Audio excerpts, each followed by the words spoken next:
Grabe, ang liit naman ito. Paano magkasya to sa isang pamilya?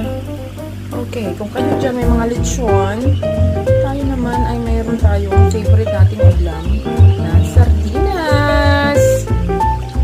Gulay. Onion.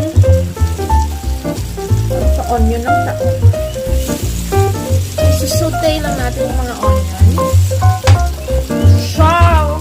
Kahit sardinas lang yun. Basta maganda yung presentation.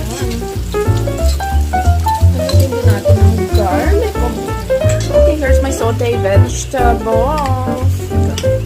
Ito na to. Handa ulam. 1, 2, 3, 4, 5, 6, 7, 8, 9. Kung siyam yung anak mo, kailangan dahil sardinas yung pagkasan. Sardines. You want some sardines?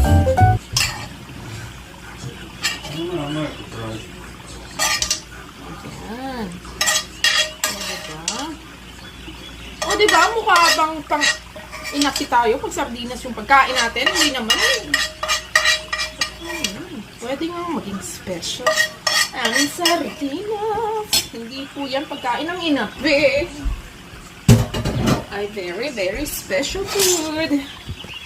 Para mukha tayong hindi inapi. Lagyan din natin ng mga kung ano-ano yung ating sardinas. Yan. O, diba? Mukha na bang social ang ating sardinas? Ayan. Ginisang sardinas. Na pinasosyal with vegetables.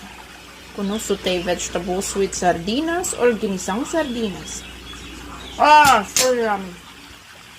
New Year's dinner! Ginisang sardinas with gulay. Mayroong onion and bell pepper.